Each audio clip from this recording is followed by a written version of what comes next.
They can hear me because I didn't turn the mic off, but they can't hear you on this one.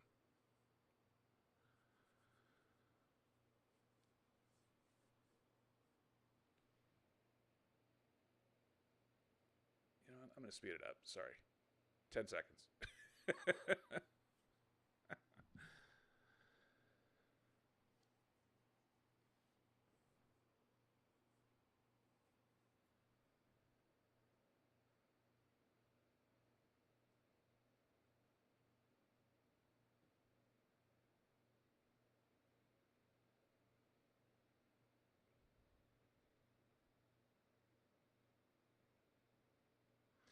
Hey everybody, Dragon Movie Guy here. Today I am looking forward to the movies of April 2023, and we're going to do a quick ranking of the excitement levels for all of the April movies coming up for this spring. But joining me today is a friend of the show, friend of the channel. You know him as Lost in the Reel. You also know him as a founding member of the Cinema Squad. Please welcome to Dragon Movie Guy, the all of no one other than us that's here right now, Shawn Jackson. Shawn,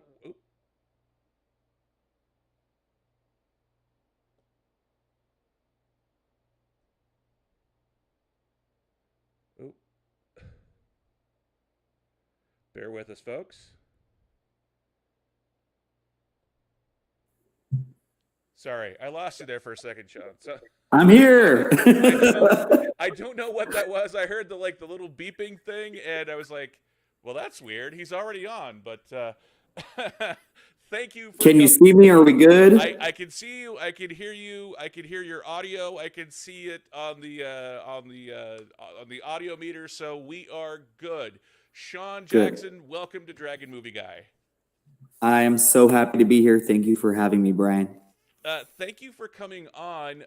We've been kind of YouTube friends for a couple of years now, and it's Yeah. sort of weird because this is the first time we've talked to each other directly, other than like through Instagram or YouTube comment chats or live streams or all that kind of stuff. So That's strange. You're right. It is the first time. yeah, it's a weird thing, this YouTube, this online, this streaming culture we're in now. But it is a lot of fun because it's able to shrink the distances between people.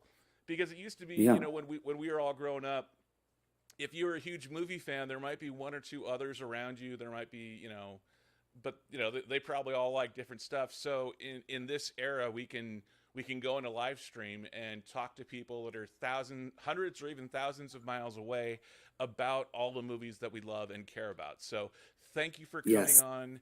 And first off, how's your day? How was you just came off a live stream for the Cinema Squad? Yes.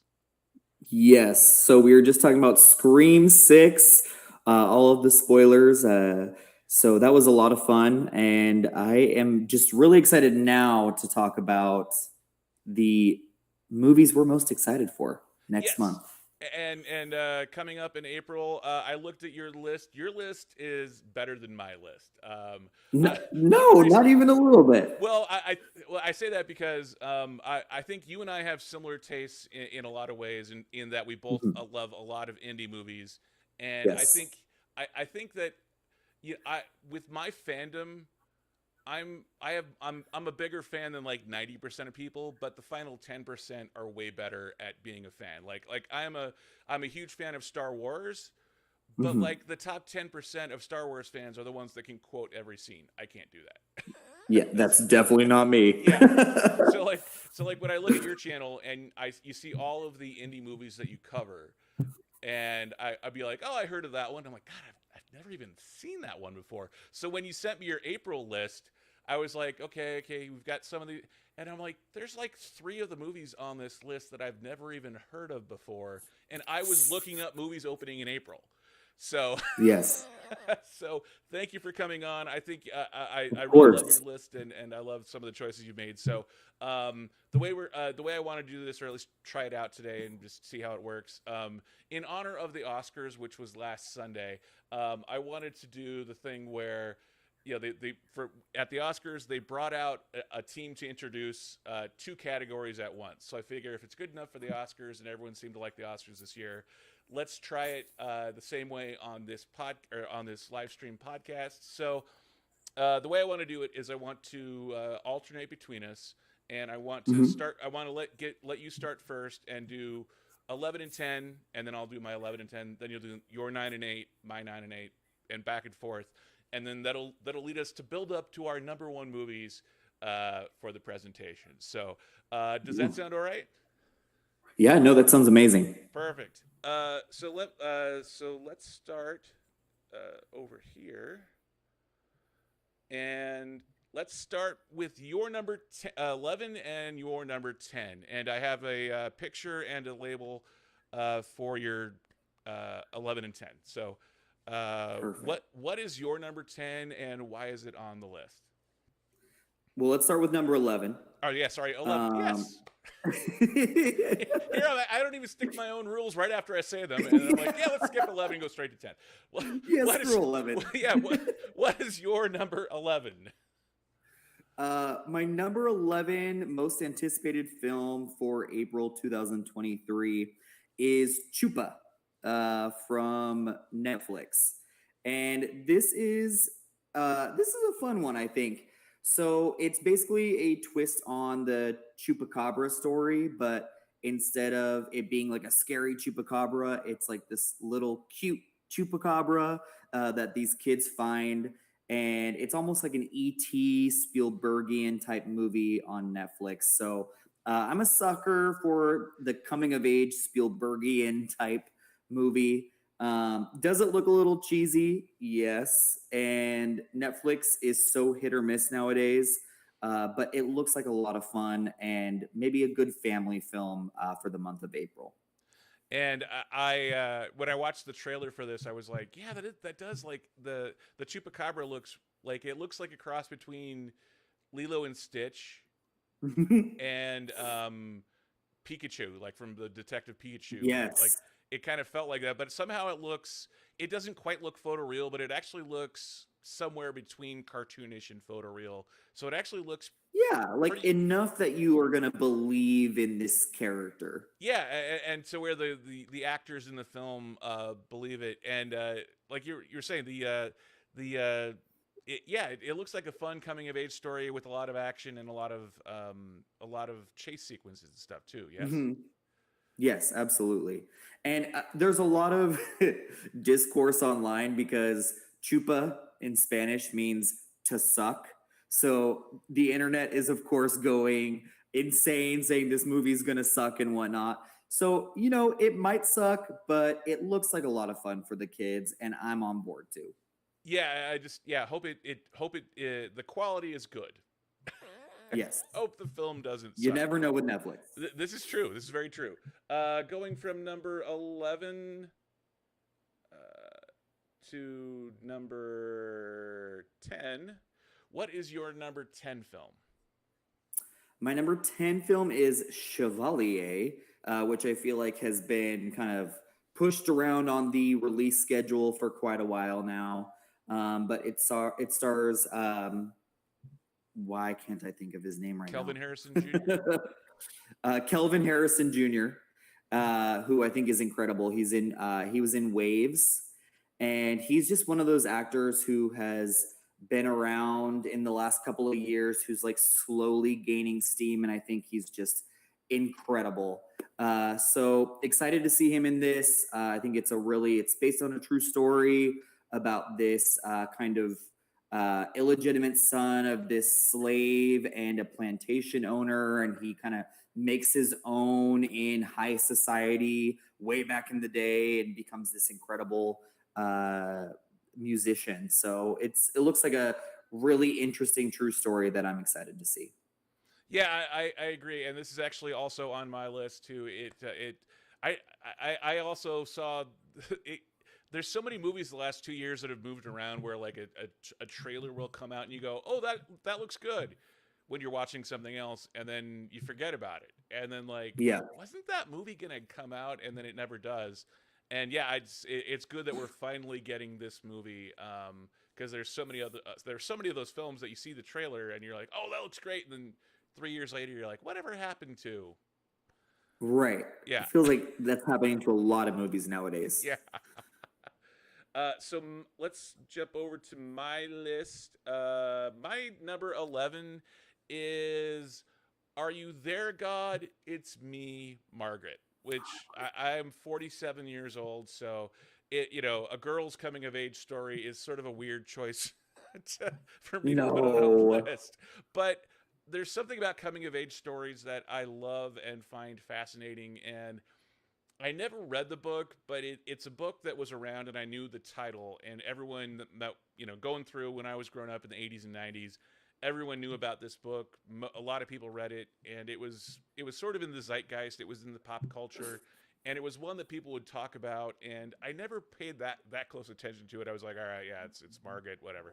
But seeing this trailer, seeing Abby Ryder Fortson go from being Cassie Lang in the first two Ant-Man movies to now Mhm. growing up, and it's interesting seeing her do a coming of age story, um, along with Rachel McAdams playing her mom, and it's sort of interesting looking at this being a film that's set in the 70s, and it's people moving from the city to the suburbs and all of that kind Mhm. of stuff that entails.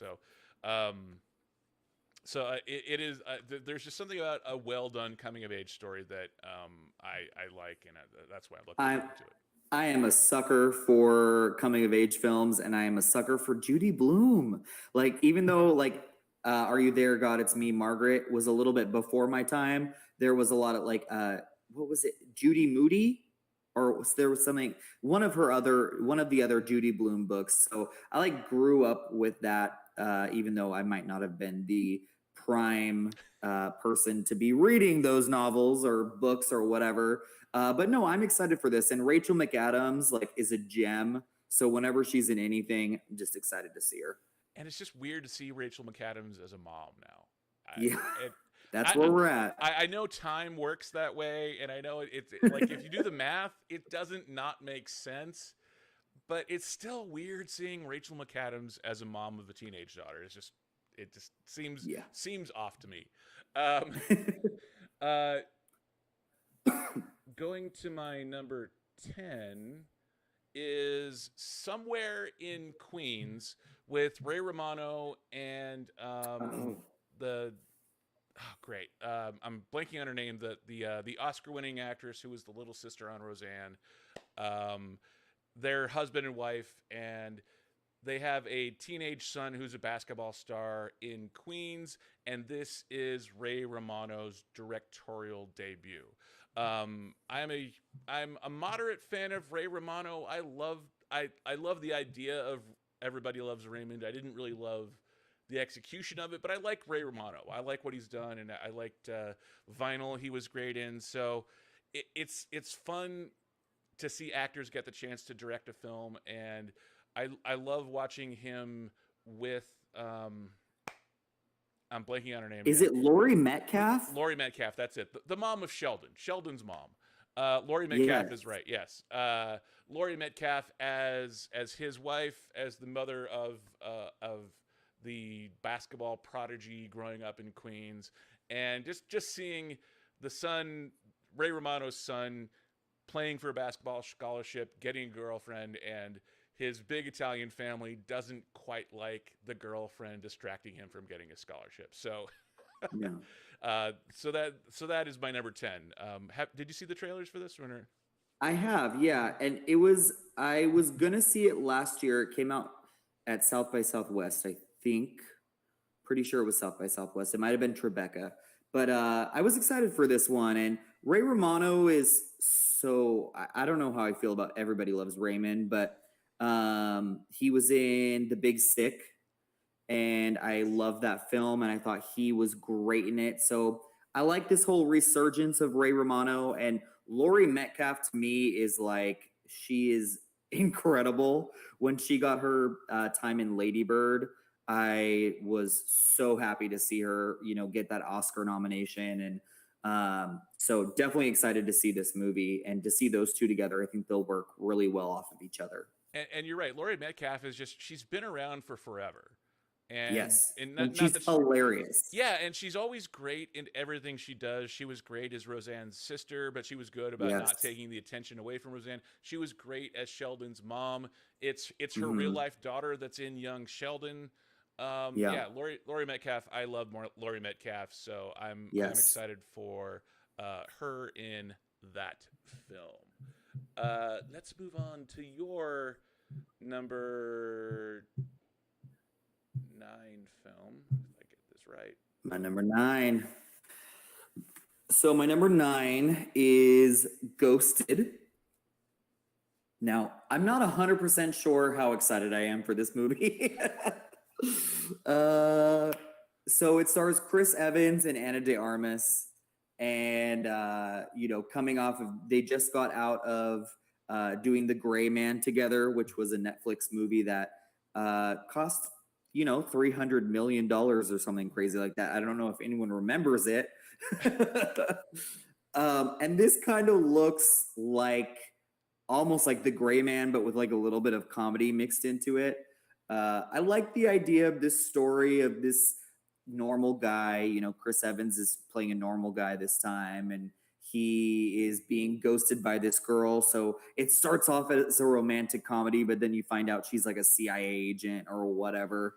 And Anna de Armas kicking ass. Like, okay, it looks like a lot of fun. I probably would not pay to go see it in theaters, but I'm excited to watch it on streaming. And it is one of her first role movies to come out after the Oscar nomination Yeah. for Blonde, and there's something interesting about the role reversal of seeing Captain America get ghosted.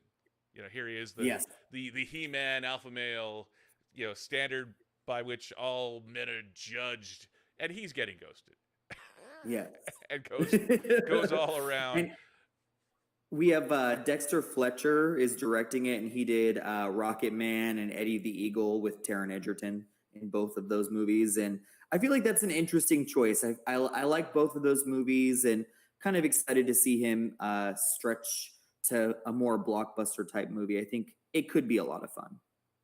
I agree, and this one is also on my list. And interesting too that Apple TV is getting into the blockbuster game. I know they've had a few Oh here and yeah. there before, but I like those as well.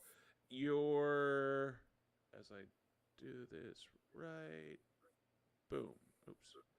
Your number 8 movie. Is Polite Society. And this movie just premiered at Sundance a couple of months ago. So it got rave reviews coming out of Sundance, and it is like a Bollywood spin on Pride and Prejudice meets John Wick meets Ocean's 11, whatever that means to you. And it just looks like a whole lot of fun. The action looks super kinetic and really well done. And for it premiering at Sundance, it definitely looks like a very well put together action film that also is very tongue in cheek as well. So I'm excited for that one. Yeah, that your description alone of Pride and Prejudice meets John Wick. That is that should go on the poster right there. This is one that I was jealous of. This is one of the 2 or 3 that Yes. I was jealous of when I saw your list, and I was like, "Damn it, that's a really good one." Because I haven't heard of this film, and watching the trailer for it, there is something interesting. Because we're both Americans, so I think Yeah. we get a little bit American centric in our worldview, and so to Hmm. see an Indian family that's in England, that's been in England for a while, so they're English, but of Yeah. Indian descent. To see a film in that subculture is sort of an interesting thing. So you still have the Bollywood influence, but you also have the fact that these are kids that are grown up in England, so they're English. They're of Yeah. Indian descent, but they are English. So it's funny to see. It's not funny. It's interesting to look at that kind of a culture clash or culture offset from an American perspective. uh, and just yeah, and you're right. The visuals and the action and everything in that trailer looks amazing. Yeah. So yeah, that looks like a lot of fun. Yeah, I'm excited. I think it's probably Focus Features, unfortunately, has a really bad track record in marketing and doing well in theaters in the last couple of years. But they had some of the best movies of last year with The Outfit and with Vengeance. So, I hope people go see this movie. It And looks like a lot of fun. and this is one that comes out April 28th, and I did put in brackets that it's in limited release.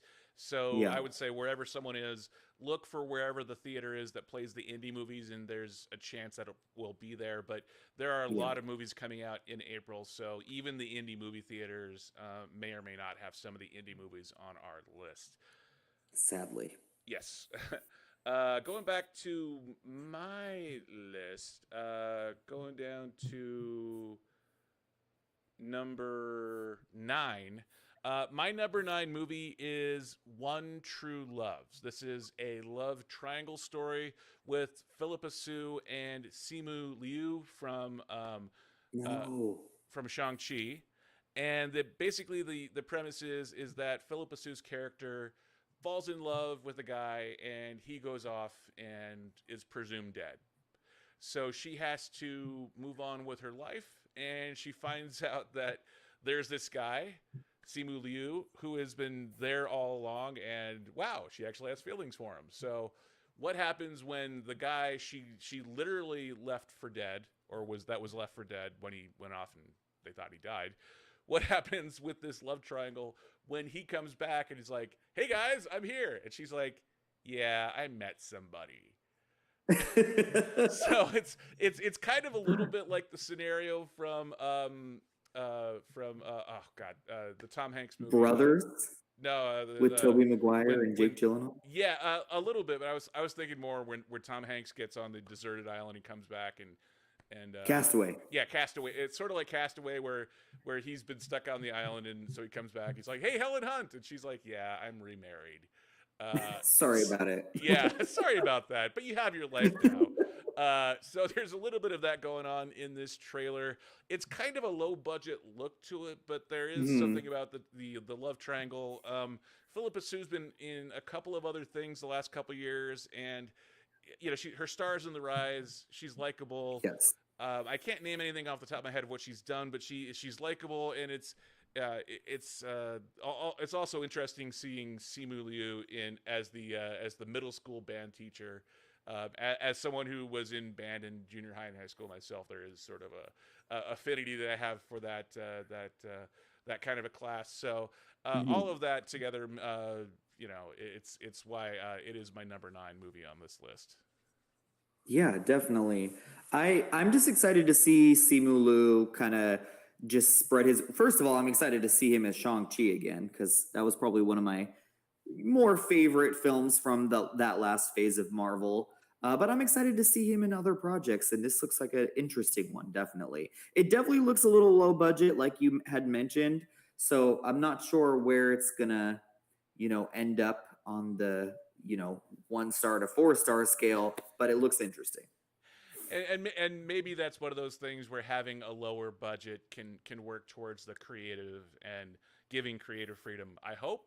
Fingers crossed. Hopefully, yes. Uh, so moving on to my number 8 movie is Air Courting a Legend. This is Matt Mm, Damon and Ben Affleck together. It's Ben Affleck as a director again. This is Jason Bateman is also in this film. It's basically the origin story for Air Jordan shoes. It's about a guy named what's his name? Sammy Vaccaro. mm. It's the funny thing is this Matt Damon's character plays a real life guy who's actually on the radio here in Las Vegas, and I live in Las Oh. Vegas, and so I've heard the name before, the Sonny Vaccaro. I've heard it all the time, and when I saw this trailer, I was like, "Why is that name familiar?" It's like, "Oh, it's the guy from the radio." Um, so this is playing real life people. Ben Affleck is playing Phil Knight, the founder of Nike, and this is them coming up with Michael Jordan. It's I don't know if it's a biopic, if it's a biopic about shoes, but Right. somehow this is a biopic about the birth of one of the most popular shoe lines in history and its attachment to Michael Jordan. So it's a period piece. It's a biopic about shoes. The birth, it's courting a legend in terms of both the shoes in the sneakerhead community and Michael Jordan. Obviously, it's got an amazing cast. Jason Bateman's in this film. Viola Davis is in this film. So there is the risk of being too 80s, and that's Mm. why it's not higher on my list. But Air, courting a legend, or Air, I think is what they're going with, is my number 8 film. Yeah, I don't know why there's nothing that excites me about this movie. I I almost think I'm already oversaturated with all of these, like the beginning of the brand movies. And I feel like there's one coming out every week this year. There's like Tetris and Blackberry and Air Jordans. And it's like, okay, so is that what the theme of this year is? Um, the only thing that's definitely interesting me is that cast is amazing. And you're right. uh, Like we have so many biopics now that we have biopics about things that are not alive, about yeah, about concepts products. or shoes or Tetris. Yeah, you're right. Like we have a biopic about the game Tetris, but Yeah, somehow it actually kind of looks good. I know the Tetris movie does look Yeah, quite interesting, and actually. I will fully admit that my interest in this film is I had a pair of Air Jordans, like not the Oh, first pair from 1984, but like I had one pair like somewhere, like I saved up when I was in high school and bought a pair, and it was a really nice pair of shoes, but it fell apart really quick. mm, So I love the cast in this film, and yes. I like the subject matter, but it also has that feel where it's possible that this could be a movie that should be the movie within a movie. Mm, yeah. The kind of thing where when I'm watching the trailer, it feels very by the numbers. And I'm not so cynical that I don't like trailers done by the numbers, but it Right. worries me a little bit that, like, well, cue the 80s music. Like da da da da da, like cue the right song, cue the whatever, and then Yeah. title card, and then the Cue character the will name. nostalgia. Yeah, and like, and then what's the name? Air Jordan. All right. Like it has that feel like, oh God, it could be a bust, and I hope it's not. But even the last duel that brought back Matt Damon and Ben Affleck was at Yeah. least worth watching. So, Oh, absolutely. in that duo, I trust they're not going to put out a clunker. So I Hmm. hope, fingers crossed. But Air should be theoretically it should be higher on this list. But just watching that trailer, there's something that I'm like, this could be a clunker. I hope it's not, but I still Yeah, want to see it. So definitely. what's so moving to back to your list, number 7, the number 7 movie on your list. Yes, my number 7, and this could be a clunker too. We never know.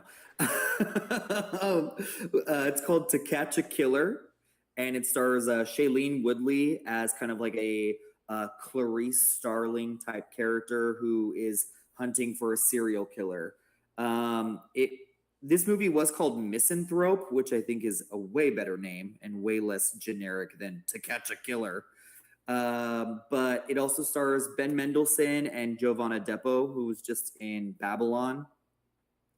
And the one thing about this movie, there's two things. I'm a sucker for serial killer movies, and this looks right up my alley, like a really like gritty mystery noir. And then also the director is he directed this foreign film called Wild Tales from I think 2015. Hmm. That is absolutely phenomenal. So I'm excited to see him, film in the U.S. and it's his first English language feature. So Oh, there's a couple of things going for it. It's also being released by Vertical Entertainment, and they have a not so great track record of movies. So we'll see how that goes. But I'm curious. Yeah, and when I watched the trailer for this, I was a bit mixed. I love Shailene Woodley. Yes. I love true crime stories, and I love the city of Baltimore. But whenever you Yeah. have any kind of anything crime related in the city of Baltimore, I automatically think of The Wire. And when I think of The That's fair. Wire, the exact opposite of The Wire is Shailene Woodley. So, so, so not that she can't do drama or Right. gritty kind of thing, but like yeah, I don't think of The Wire and Shailene Woodley in the same sentence. But yeah, and I like that analogy to the Silence of the Lambs and her being sort of a based off or being influenced by the Clarice Starling character. Um, Yeah. I did not know that about the director. That is interesting. I'll have to check out more of his work. But I agree Yeah. about Vertical. There's something about the bargain bin at Best Buy that when you're going through Yes. the Blu-ray section of the bargain bin at Best Buy, and you look down and there's some random you recognize the actor on the cover, and then you look and like there's something off about that title art on the cover, and then you look on the back and say, oh, it's Vertical Entertainment. It's Uh, vertical entertainment. yeah, and not that that's necessarily bad or anything, but it's just it's lower budget.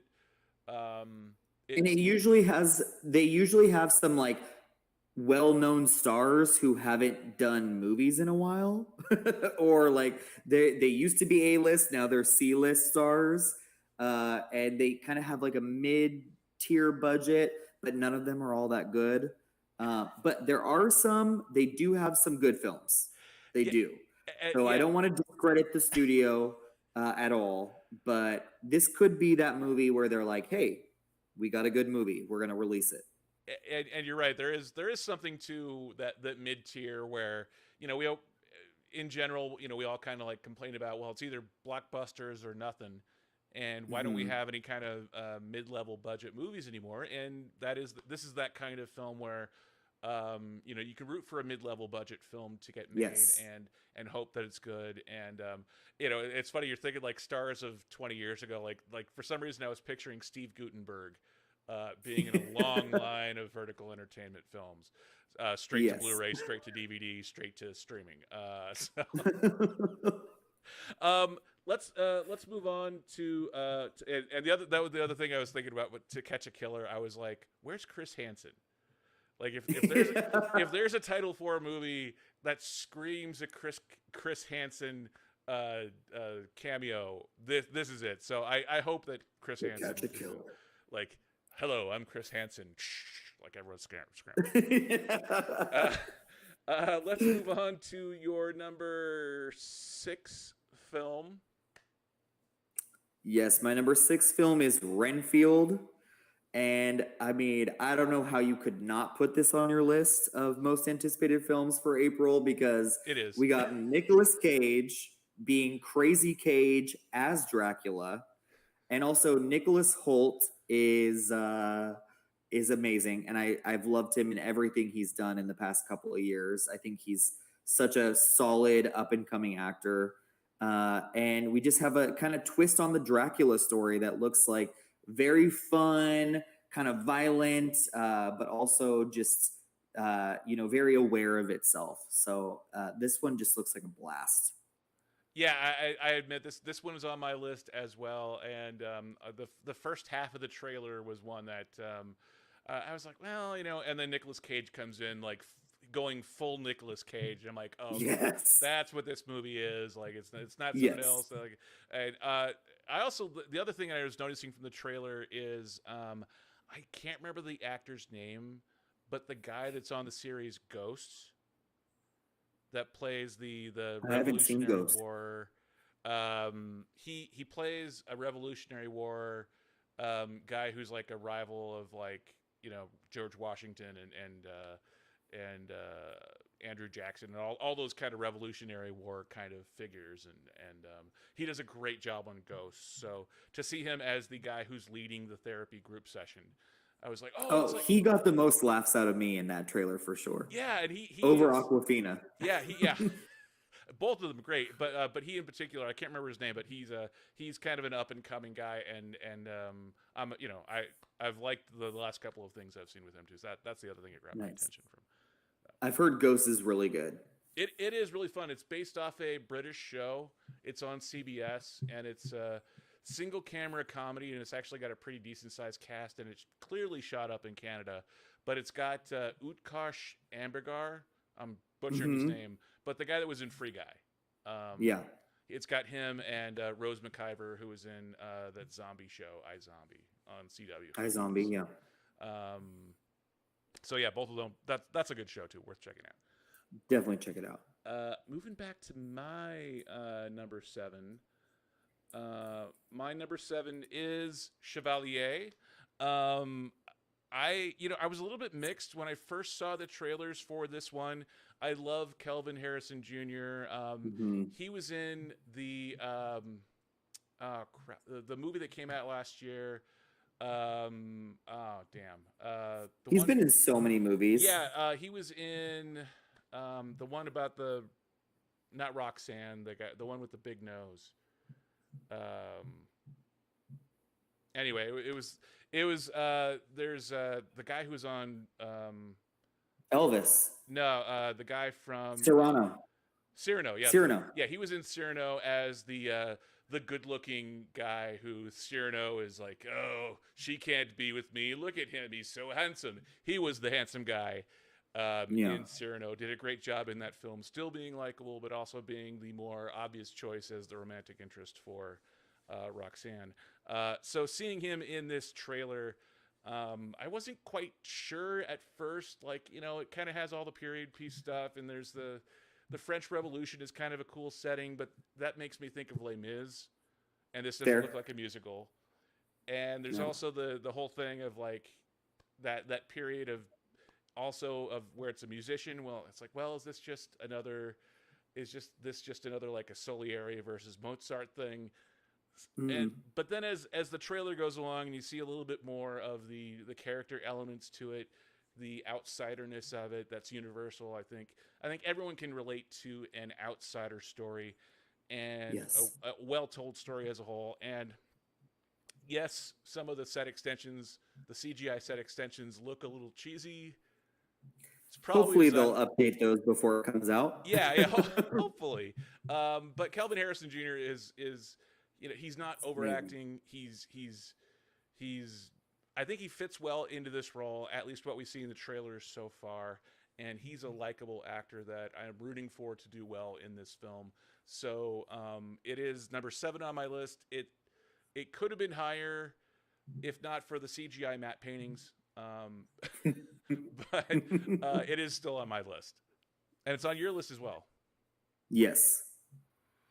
Uh, my number six movie is, as I get rid of that one and click on that one. Oh. My number six movie is Rare Objects. This is a film directed by Katie Holmes. It is actually not her directorial debut. This is actually her third feature film, and it Really? is it is about Katie Holmes as an older woman, well, woman in her 30s, 40s, meeting a younger woman at an institution, at a therapist, at a where they've been receiving mental health therapy, and Mm. the girl or the younger woman gets released and has to go back to her family and has to contend with the expectations of her family and Katie Holmes as the director and as the older role model, sort of AA sponsor type role, even though I don't think there's any sort of addiction in this story, is sort of her mentor, her way, guiding her back to her family, guiding her back to, getting a job, living with, coexisting with her family, even though, her family loves her, but, they got on her nerves some. So there is that element of getting out of rehab, getting out of therapy, trying to go back to your family, even though they're sort of the source of the stress, and Hmm. that really interests me. Along with Katie Holmes in the director's chair, I thought when I first saw this trailer, I thought that this was her directorial debut, but I looked it up, and this is actually her third film. I did not realize What that other movies has she directed? she directed one film that was a COVID era film from 20 that came out last year, 2022. Okay. I didn't see the trailers for it, but it looked like it was one of those where everyone kind of shot it in isolation. And then there was Right. another little indie film about being a single mom, where she was the single mom, and it was a film that came out 2015, 2016. Okay. I just looked them up real quick. Yeah. And I have not seen either one of those, but it's this one actually looks like it has some good heart to it, and this one is when I it doesn't even say it has a limited release. My guess is that it's being released on VOD. demand. Yeah, on Yeah. VOD. So Rare Objects is the name of the film, and Katie Holmes is the director and co-star. And I looked it up, but I don't have it in my notes in front of me as to the main character of the film. But have you seen this trailer? Have you heard of this film? I have not seen this trailer. I will say it does. It sounds a little heavy-handed, and Katie Holmes as a director. I mean, I didn't even know, like you, that she had directed other things, but the story sounds solid. So I am curious, definitely, to check that out. It looks pretty well grounded, and it's interesting because you get a lot of close-ups on Katie Holmes where you're seeing the lines in her face. And as someone who is, who's known as a beautiful leading actress, to show those lines in a film Right. she's directing and knows exactly what the close-up looks like, it's a gutsy move, and it's one that kind of grabbed my attention of like, oh, like not only are they not doing digital touch up, but whatever wrinkles are on her face, she's fully showing as the director in charge of the lens. So it's that alone kind of grabbed my attention, and then seeing the other story elements in the trailer, that is my number 6 movie for Nice. I'll definitely have to check out that trailer at least. and that's coming out on the 14th. Uh, you're moving to your number 5 film. Yes. Your number The 5 film. movie that's probably everyone's number one for April It's on my list too. is the Super Mario Brothers movie.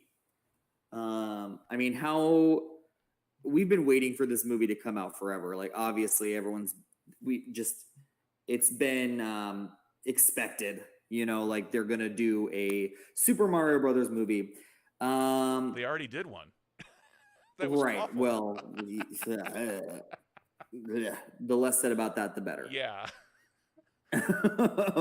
But I love that they've gone the animation route, and I mean they would have to after the live action one. But the animation looks beautiful. It looks like they've definitely put a lot of care into making all the fans of the games have a lot of Easter eggs in this. I have trepidation with this film only because it is Illumination, and nothing against the studio, but the only movies I like from them are the Sing movies, which Sing 2 I think is great, Sing 1, and then maybe Despicable Me 1. But all of their other movies are just pure cash grab to me.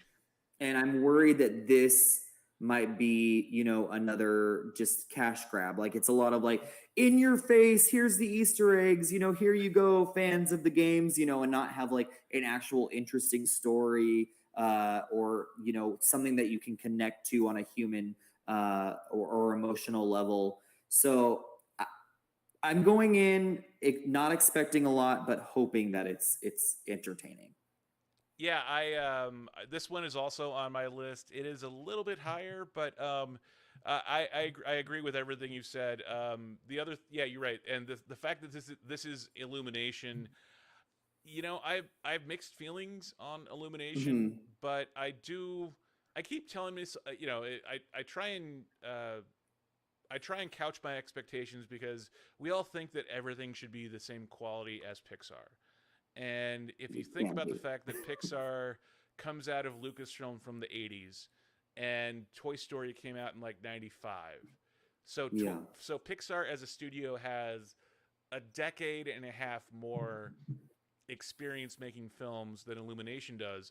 So for Illumination to come out in 2007-8 with the first Despicable Me movie, they're they're facing they're having to make up a lot of ground in terms of animation quality and an audience that Yeah, is expecting Pixar level animation that's quality. fair. So the fact that it most of the earlier films in Illumination are not as high quality as Pixar, I think is a little unfair by my stand.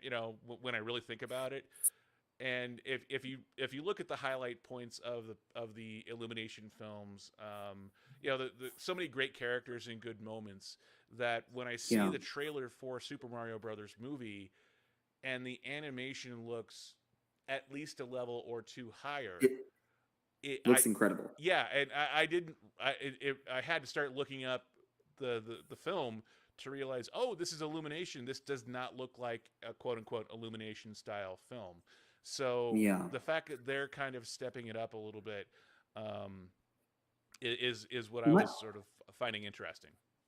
My problem with Illumination has nothing to do with their animation quality. It has everything to do with story.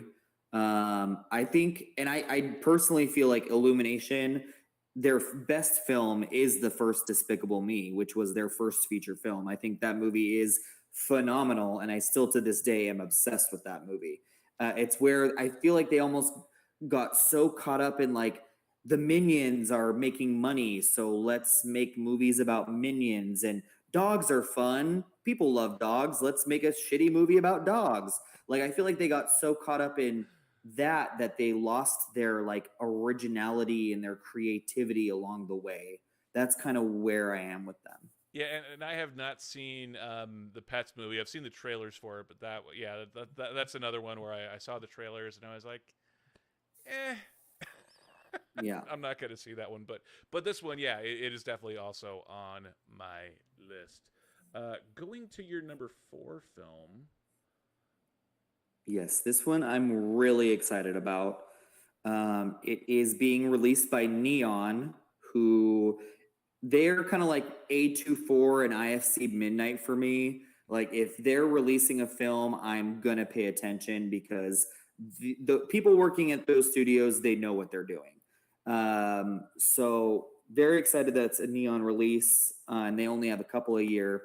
But it's How to Blow Up a Pipeline, and I think it already has like over 30 reviews on Rotten Tomatoes, and it's at 100% right now. And it's like this ecological thriller about these kind of like radical young kids who are trying to make a giant statement against like this oil corporation, basically. So definitely lots of political statements in there, and it might turn some people off, which is fine. But it just looks like a really solid, like almost like Hurt Locker type thriller. So I'm really excited for this. Sasha Lane is in it, who was in American Honey. And Sasha Lane, I don't know, I see her, I'm like, I'm interested. So this looks like a really, really solid movie. So I'm excited for it.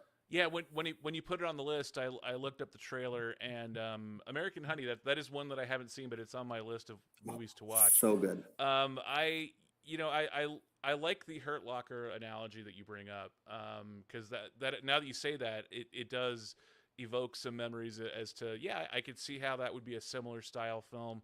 I'm not huge into politics and Yeah. making a statement things, so it is not on my list. But it does look like it is really well put together. And when you look at films that are asking tough questions and Mhm. somewhere between making a statement and posing a question. The old thing is where one person's terrorist is another person's freedom fighter. The old line.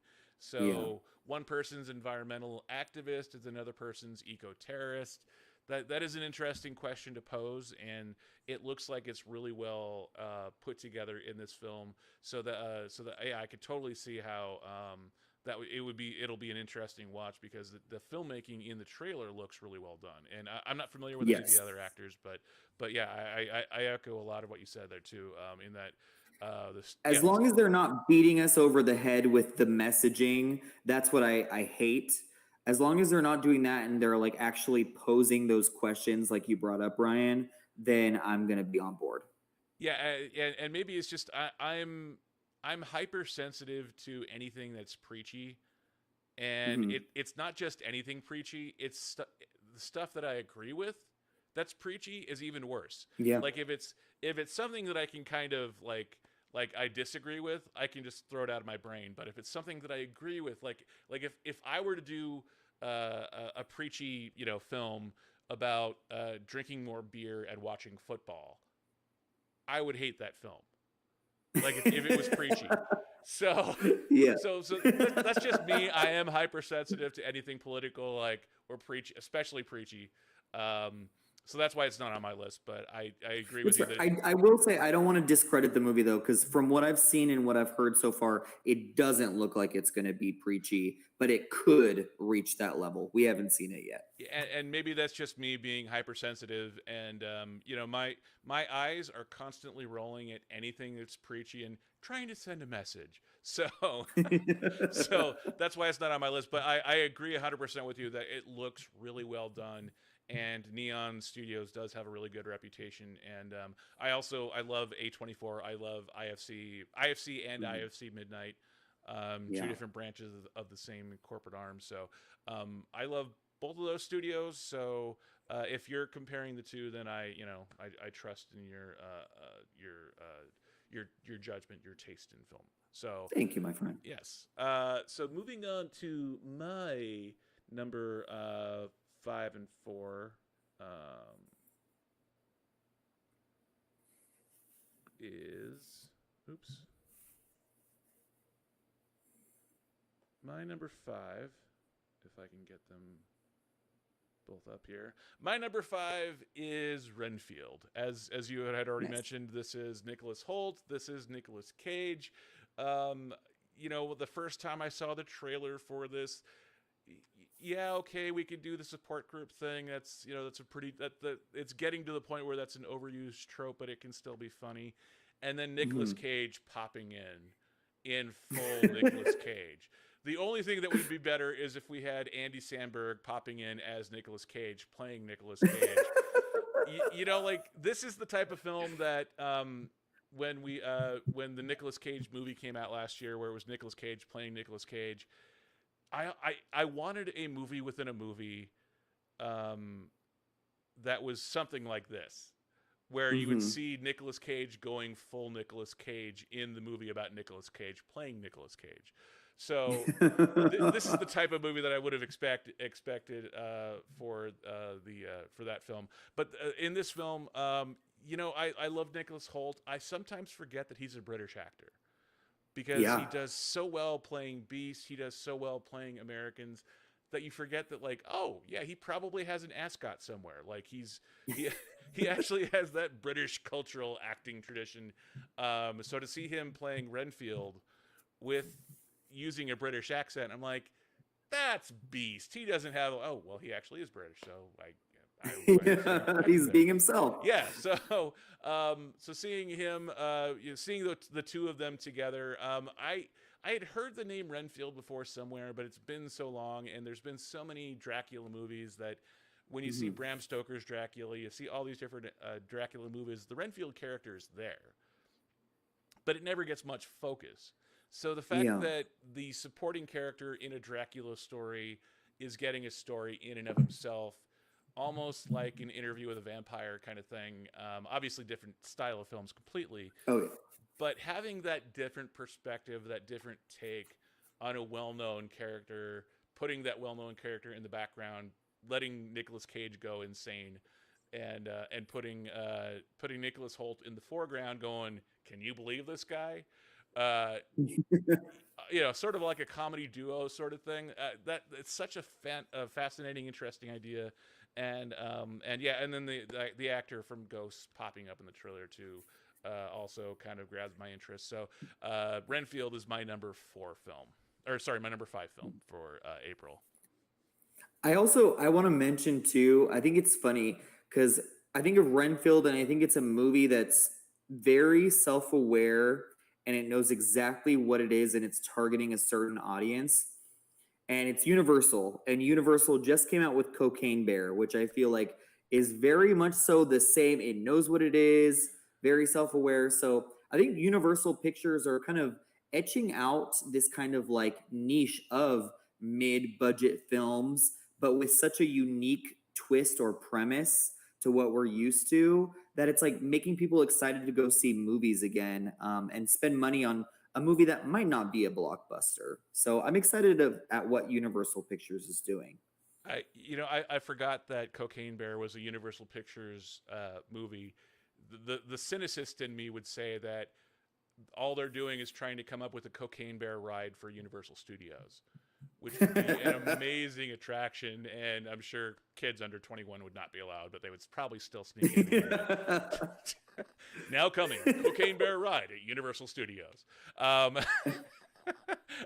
Yeah, no, and I agree with you too. Like Universal, it's funny when you think about like the classic monster era of Universal Studios going back to the 40s, 50s, all that kind of stuff, and how this kind of follows a little bit in that tradition and going a little bit more of the comedy route. But it definitely looks like they have the fun aspect to it. So I really Yes. hope that this is I hope that this is as advertised. You never know for sure with a trailer. Sometimes the trailer is a completely inaccurate representation of what the final film is. Yeah.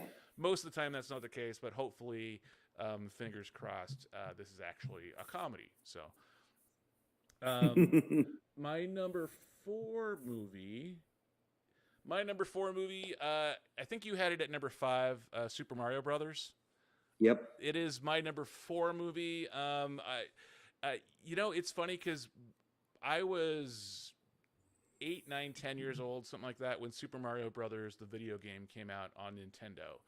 And that was like, we didn't have an Atari when I was growing up, so that Nintendo was like, I know my parents definitely regretted getting it for us for Christmas because I was button mashing, for a couple of years there on Yeah. on the Super Mario Brothers.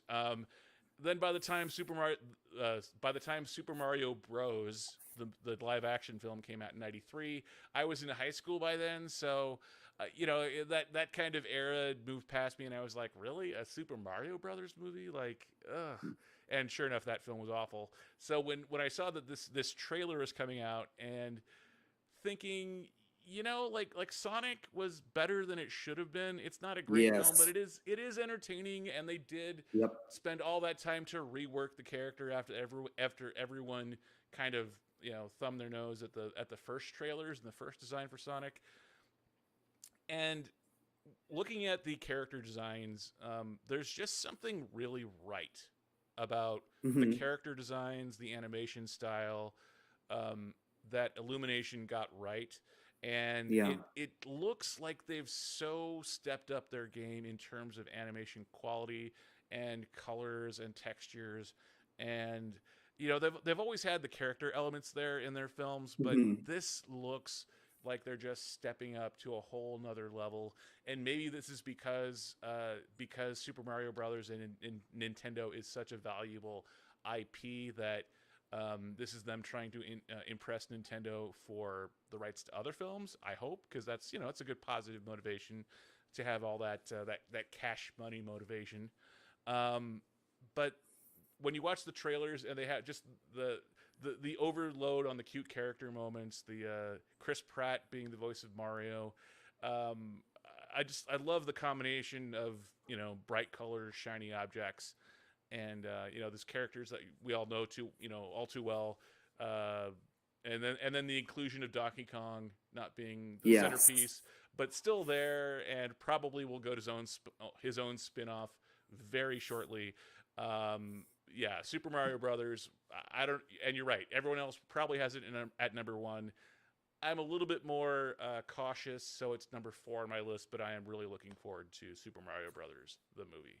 Yeah. I'll definitely be seeing it opening weekend nonetheless. Yes, yes, absolutely. So let's go to your number three and number two movies, and Oh, your number three film. So let's is go. Is Evil Dead Rise. Um, my top three are like some of my most anticipated movies of the entire year. So lots of great movies coming out in April. But Evil Dead Rise, this movie looks scary as shit. And the just the feedback from people coming out of South by Southwest and all of the different screenings they've had.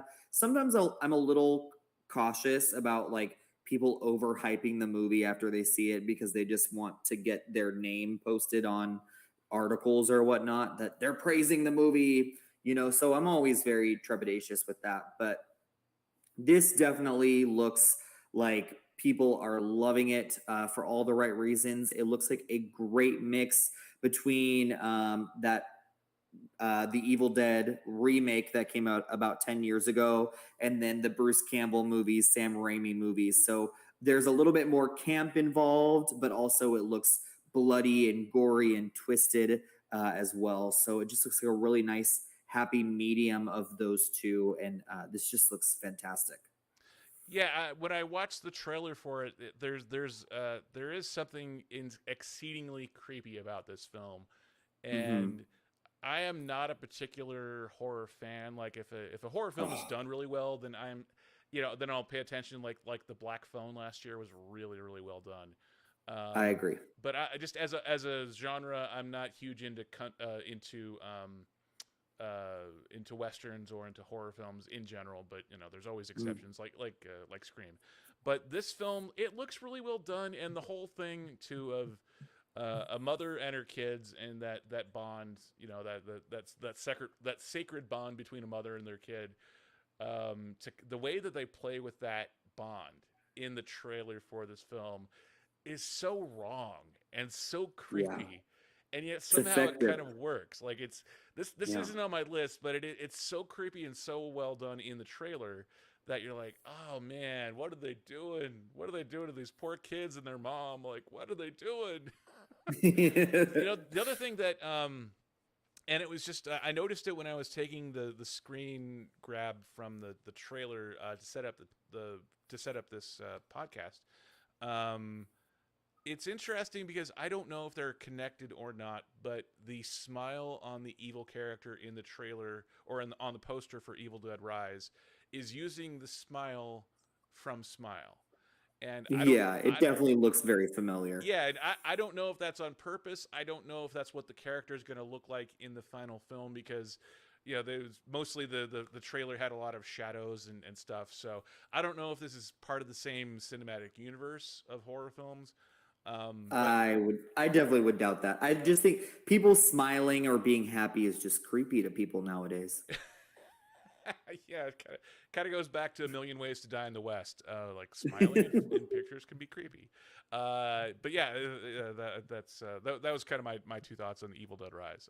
And I have not seen. Have you? I have not seen any of the previous Evil Dead films, but have you seen I've the seen all of them, what? and I mean it's an interesting. It's this is such an interesting franchise because it's all over the place. It's like a roller coaster.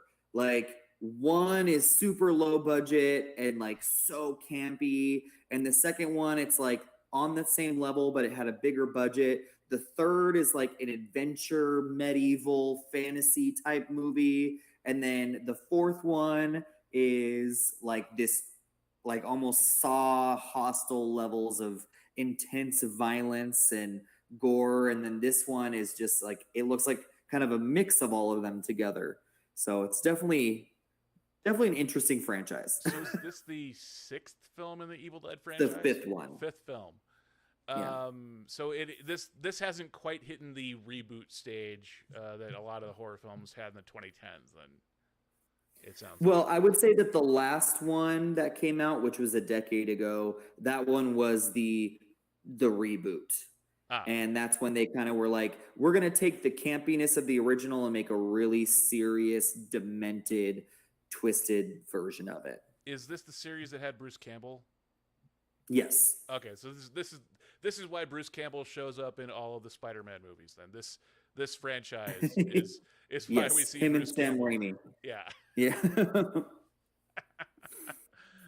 Your number two movie, as I Yes. scroll up, this one is also on my list.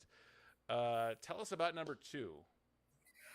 I'm shocked this is not my number one because it was my number one at the beginning of the year, just for the year in general. It's Beau is Afraid from Ari Aster, and Hereditary is one of my favorite films of all time. I don't care what the naysayers say. I think Hereditary is just, it's still to this day, just gives me the heebie jeebies.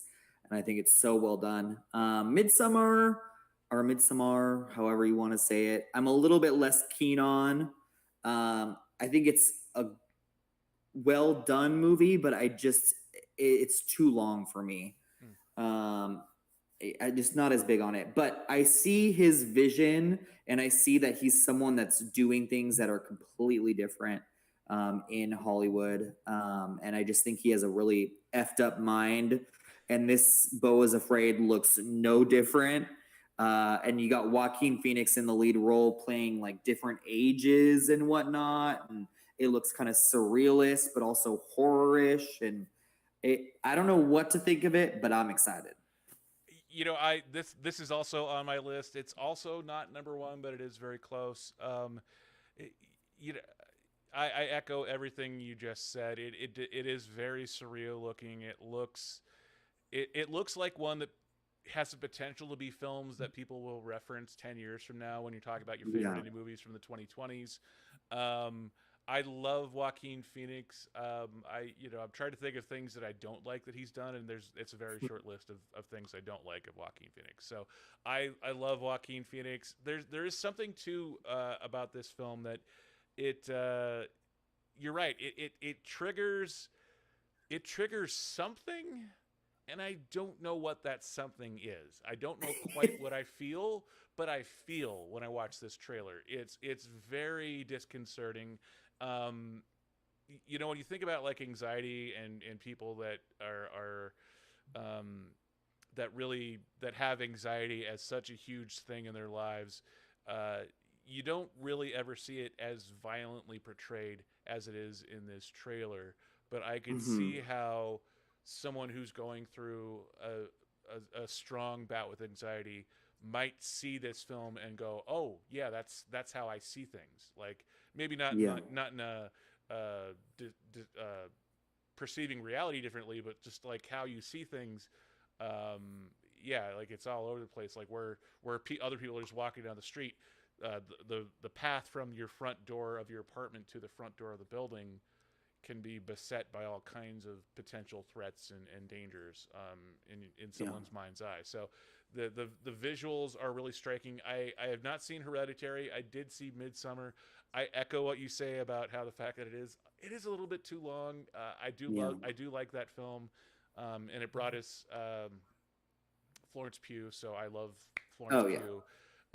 So I am really optimistic on Beau is Afraid.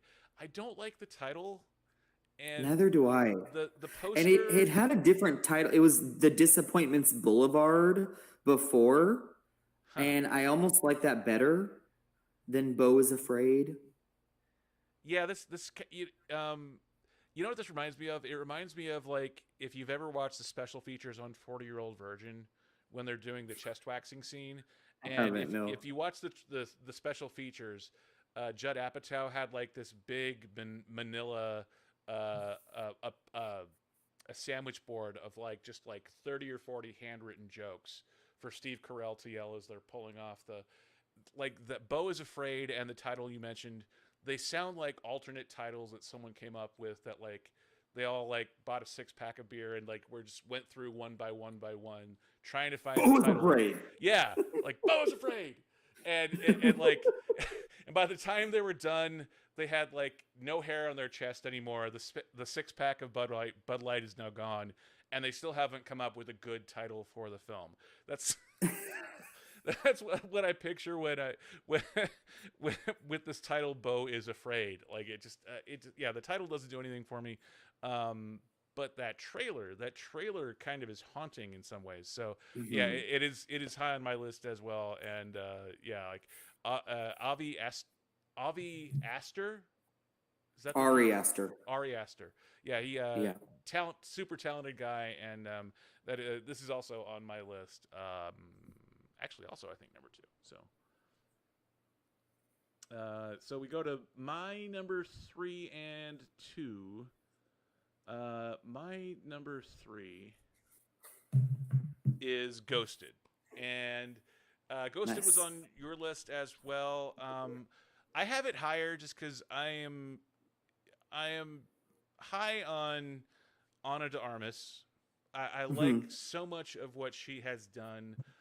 I think because the Oscars was so much focused on Michelle Yeoh and every other actress that was brilliant in the Best Actress category, that she really got. I think it was right in that she was nominated for playing Marilyn Monroe, and that is a really tough role to play, and she did a great job doing it. Um, the film being good but not great, but her performance is great. So the fact that this is the first film of hers that's coming out after the Oscars is it's an interesting choice that she is playing now the action star Hmm. to Chris Evans, who's then going to be the one that he is saving. So she's going to be saving Yeah. Captain America. Uh, there's something kind of fun and interesting about that. I love the relatively low budget aesthetic that they're going for in the straight to streaming movie, because this is one that's coming straight to Apple TV Plus. I think that's probably a smart thing, because if it got a wide theatrical release, I don't know that I would be interested in seeing this film. It just looks a little too generic. Yes, it kind of has um, remember the Tom Cruise Cameron Diaz movie Night and Day? It Yes, it kind very, very similar. Yeah, it kind of feels like that a little bit. And because Night and Day was such an awful movie, if this is one that was coming to theaters, I would be a lot quicker to go, it's a low budget Night and Day. But because Yeah. it's coming to streaming, I kind of go, oh, that looks really interesting. Like Right. yeah. So Marilyn Monroe is going to be saving Captain America. Okay, I can get behind that. Get behind that idea. I love the idea of Chris Evans being the guy that needs to be saved. I don't buy. If we're assuming that it's a guy that looks like Chris Evans, I don't buy that a guy that's in that good a shape and that's that good looking would have to go across the pond to pursue a Yeah. girl that he got ghosted by on a date. And I don't believe that he would not know that he got ghosted. Like, there's the scene in the taxi cab where the British taxi driver is like, "Oh, so she ghosted you," and he's like, and he's like really, you're Chris Evans and you don't know you got ghosted. Like, that part is he's not playing a special needs character, so like why, Right. yeah, I have a hard time believing that part of it more than I do that she's a secret agent kind of a thing. So that part of it is, but there's something about Ana de Armas that is just, it's hard for me to like really quantify into words, but there's a likability factor with her that 100%. I haven't been overexposed to her acting body of work as of yet. Like, I've seen her in a few things here and there, and I've looked up different things that she's done, but she hasn't been one that's hit big yet. She hasn't gotten, like, when Margot Robbie was in Wolf of Wall Street, she blew up immediately after that. Like, I haven't. Right. I hope that we get a lot more of Ana de Armas, and I hope that we don't get sick of her, because she is a very talented actress. And I think I'm she's definitely I like your point, Brian. She's taking the Margot Robbie route almost. Like, she's choosing a lot of different types of roles. And I think that's what it shows, that you are adaptable and you can do a lot of different things. I think Margot did it, and Anna is doing it. She was Marilyn, she was like in an erotic thriller. She's now in action movies. So she's showing her range. So I think there's going to be a lot of great things to come for Ana de Armas. And you're right. I forgot about the erotic thriller. Can't remember the name of it but it came out like last winter. Yeah, it was not that good, but she was Yeah, good in yeah, it. yeah, exactly. And that's my point, is that she's a talented actress who hasn't quite hit the that apex of her career yet. So I think she's still on the rise. I'm a huge fan of her work. Her popping up in a James Bond movie here and there, even if it's just for a cup of coffee. I like that she just does so many different films. I love this. This looks like an action comedy that she can show that she has a sense of humor, which I think a lot of Yes. leading actresses don't get the opportunity to do very often or do very well because everyone's so used to going like, "Oh, she's pretty. She can't be funny. She's pretty." Right. So yeah, for all those reasons, Ghosted is my number three film for April. Um, my number two movie. Oh, oh, if I get that one right. My number two movie is also Beau is Afraid, and Nice. you know, this film is just you hit it on the nose when you said it makes you feel something. And I think we, especially guys like us, where we're trying to do this movie review thing. We watch a lot of trailers, and I love Mhm. watching trailers. That's not like a chore or anything, but when you watch a lot of trailers, they tend to blend together after a while if there's not something Mhm. superlative about it, and this film is nothing but superlative, Mhm. but all of that superlativeness looks like it's there for a reason. Like any Yeah. kind of a film that knows what it is. I like rewarding risk taking, but I don't like risk taking for the sake of taking risks. Like everything all at once, everything about that film is a giant risk, but they did it for a reason, and it just so happens that Yeah. every single one of those risks paid off, and they were rewarded wildly and handsomely, and bravo. This is a film that Yes. also looks like it takes a lot of risks. Um, we've seen films like this before. I think there's a couple Jim Carrey movies that kind of fall Eternal in. Sunshine. Yeah, where it kind of reminds me of Eternal Sunshine. It kind of also reminds me of the Robin Williams movie where everyone's dead and he's kind of chasing someone through his ex-wife or his wife or his through the afterlife, stuff like that. Where Dreams May Come? Yes, it kind of reminds me a little bit, not exactly, but it kind of there's similar elements to this visually in the trailer, in my mind's eye at least. I could be wrong, but it reminds me a little bit. Mostly Eternal Sunshine. That's kind of my reference point for this. But yeah, there's also something about it where the subject of anxiety. It's sort of an interesting one.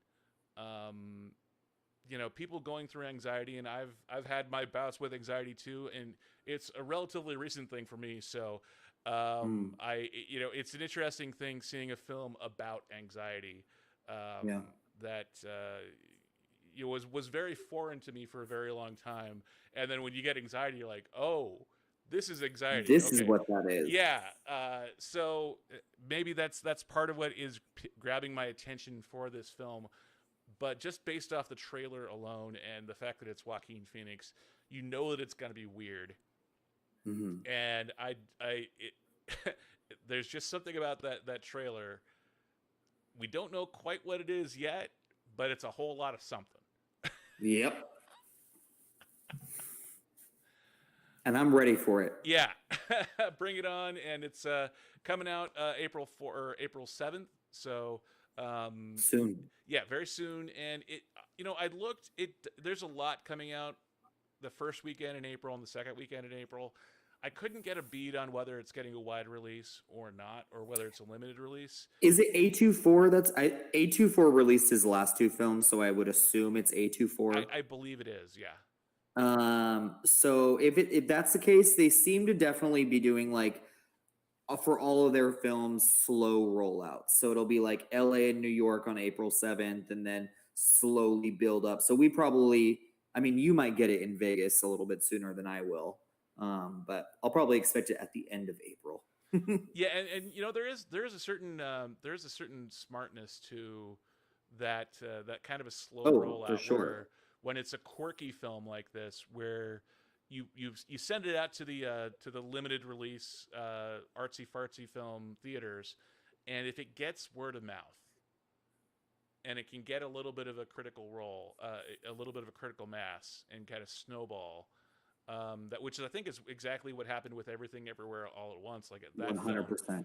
totally got word of mouth, and people started going to it and started going to it, And I don't know if you watch Dan Merle's Yeah. Charts with Dan. He was, as that film was, as Everything Everywhere All at Once was coming out last fall. He one of the things he does is look at like limited release, and his definition is anything under 1,000 theaters. And at a certain point, Everything Everywhere All at Once's rollout got so big that it surpassed the limited release and was in over 1,000 theaters at a certain point. Yeah. So it would be interesting to see with that release strategy if Beau is Afraid can get that critical mass.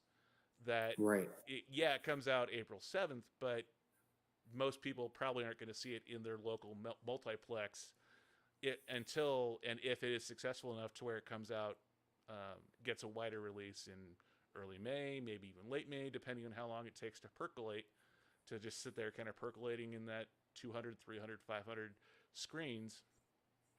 This is one of those films that if it does what the trailer advertises, this is one of those films that could. I'm not saying it will Yeah, or that absolutely. it's likely that it will, but it seems like it could grab just be one of those things that like gets word of mouth and eventually works its way into a very crowded wide release field. Yeah. So let's go ahead and move to your number one. Let's get the drum roll. I don't have the sound effects yet for a drum roll, but your number one movie for the month of April is. My number one is Suzume. And I am so excited for this movie. I've been waiting for it to come out for a couple of years now. But this is from Makoto Shinkai. And he's become very well known in the States because he directed Your Name, which is probably one of the best anime films to He have directed come Dragon out. Movie Guy? The movie? Oh, the movie. DMG, the Your movie. Name. So I'm sorry. Go ahead. So he directed Your Name, which became a huge hit in the States, and it's just an incredibly beautiful film. And then also Weathering with You, which came out about 3 years ago.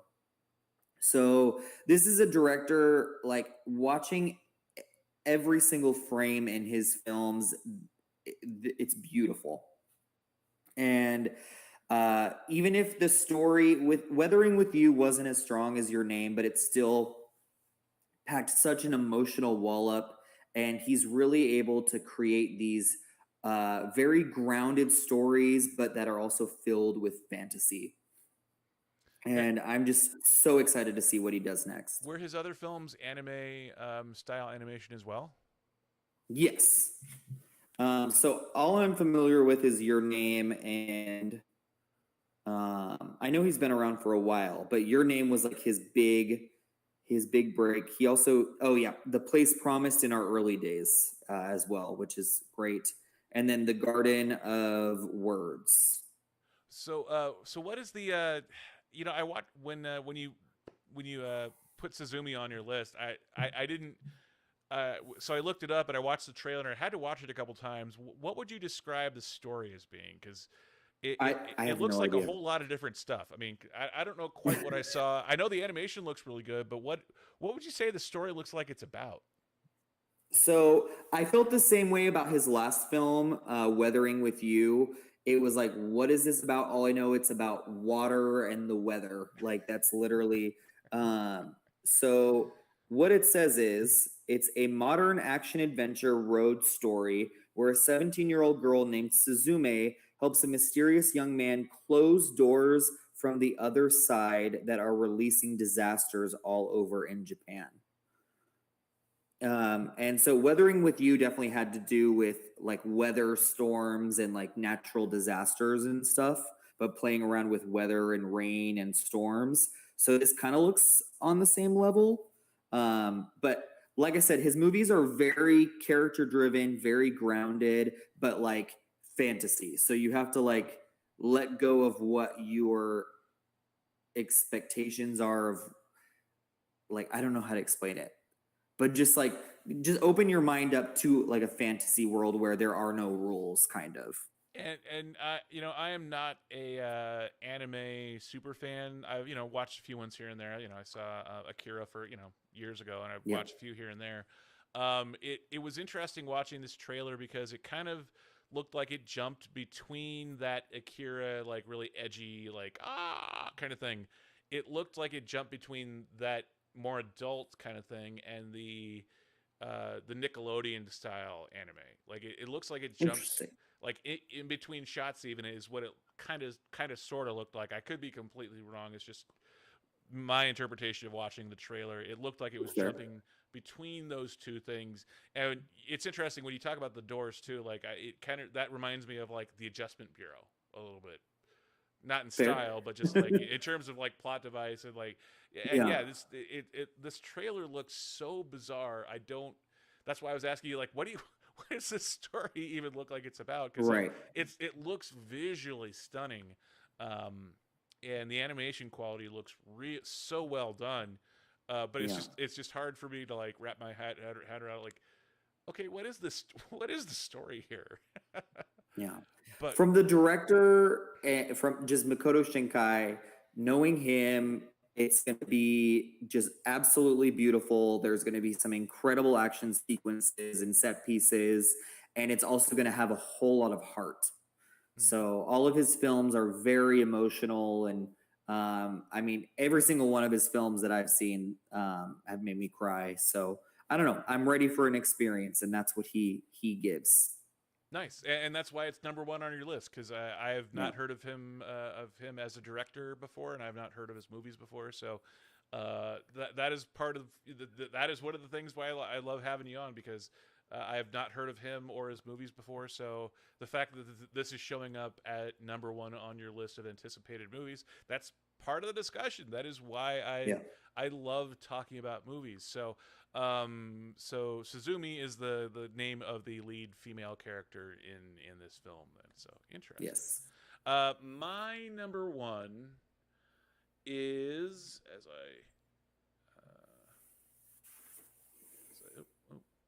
I get that there, and then boom. All right, got it. My number one movie for the month of April is Showing Up. This is a film with a lot of recent Oscar nominees that just showed up, or that were just in the Oscars last Sunday. Michelle Williams is in this film. Let me pull up my notes here. I want to get this right. My Michelle Williams is in this film. Hong Chow is in this film. Andre 3000 is in this film. Um, Lauren Lapkus is in this film, and where was the other one? There's tons of people. Oh, and um, it's just it's a big cast with a lot of people that we've recognized before, and a lot of recent Oscar nominees. This is a film about artists and people artists being recognized. This is Michelle Williams playing a frustrated artist who's trying to build up to a show, and Hong Chow is the artist who's preparing for two shows. And she has time to relax. So why doesn't Michelle Williams have time to relax? Because she has two shows, and to Michelle Williams is one. Um, I love artsy movies like this, and the fact that I'm not familiar with Kelly Reichardt's work before, but when you see a good character-driven type film like this, and as I look up her IMDb, you see Kelly She directed Reichardt. First Cow. Yeah, First Cow, Old Joy, Certain Women. So not Wendy and Lucy. So not films that have a particular wide release strategy, but in the indie film world, obviously she has a lot of experience and a Mhm. lot of good character-driven films under her belt. And to see Michelle Williams, fresh off an Oscar nomination, playing a frustrated artist, preparing for that big show, but knowing that she's being outstaged a little bit.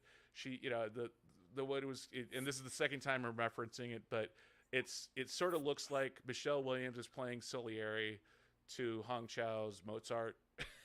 Mm, a little bit, I like obviously, that. in a very modern sense. But she's, she's the one who's talented for being in her family, but she's not the auteur. She's not the once in a generation talent. So Yeah. um, there's just something about that dynamic of someone who's talented but not generationally talented, and that is why Showing Up is my number one film for the month of April.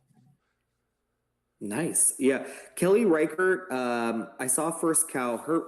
I haven't seen Wendy and Lucy, which I know has Michelle Williams in it.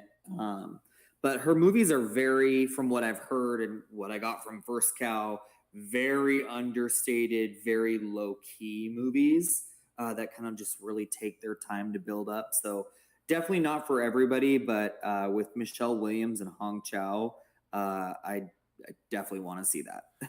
And after seeing and after Hong Chow getting her first Oscar nomination and also showing up in the menu, it's interesting Yes. because I had never seen Hong Chow before last year, so it is interesting seeing her get to be in all these high profile, both commercially Mm. successful and artsy fartsy Oscar favorite style films Yeah. now all at once. So it's fun seeing her kind of get that critical praise and Hollywood Yes. recognition for her talents, relatively quickly in terms of fame. So so that's why Showing Up is my number one movie. So Nice. What uh, amazing lists. I'm excited yes, for April. yeah, and it's funny because I love April movies because we're not quite at summer yet, but Mhm. it's that weird time of year where we're post holidays but pre summer. So April kind of sorta is the unofficial beginning of summer in some ways. Like Yeah. we've been getting a lot of Fast and Furious style movies coming out in April. So it is interesting that we can do our April list and have a huge wide variety of different movies. We got horror Oh yeah. films, artsy, art house films. We got a little bit of everything, and that Animation, yeah, thriller. We do have a nice mix of films. and it's just a lot of fun stuff to occupy our attention for the next month. Yeah, it was interesting when I was looking up and making up my list. There were 25 movies scheduled for release on that list for April, at least according to Wikipedia, and Mm. that did not include at least 3 or 4 movies on your list. So Yeah. there's a lot of movies coming to on demand, to to the streaming services, and of course to theaters as well. So April looks like it's going to be an amazing, fun month to watch. Pretty much whatever style of movie it looks like that you like. April looks like a really good month for going to the theaters. Absolutely. Thank you for coming on, Shawn. I don't Thank want you to so keep you much. too long here. What what would you like to talk about? What's coming up for you on your channel, and what's coming up with the Cinema Squad?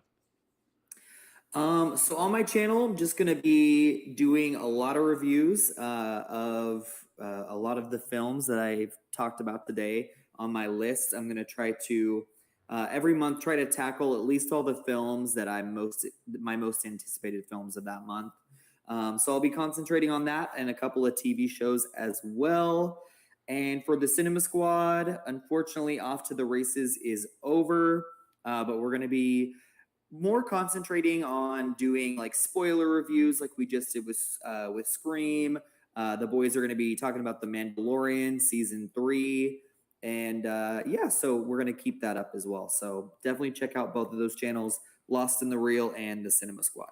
And the Cinema Squad Scream 6 spoiler review was 4 of you, and it was a ton of fun, and it had a really fun, fast pace to it.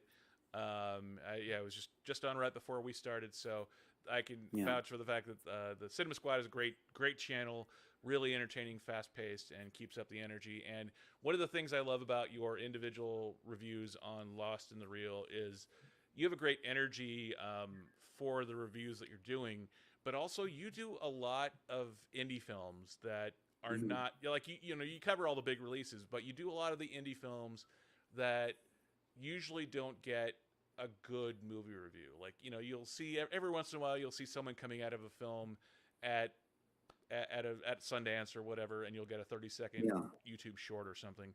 But you do fully produced movie reviews on every indie movie that I can think of as Yeah. they're coming out. So I love your movie reviews and your style, Thank you.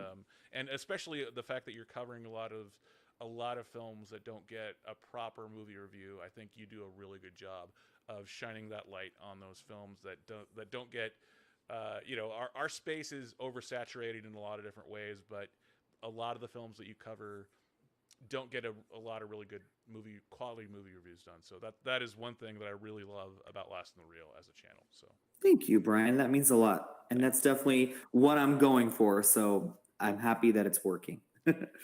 thank you for coming on, Shawn, and I hope that you will come on again in the future really soon and talk more movies with me. So thank you, I would love Shawn. that, Brian.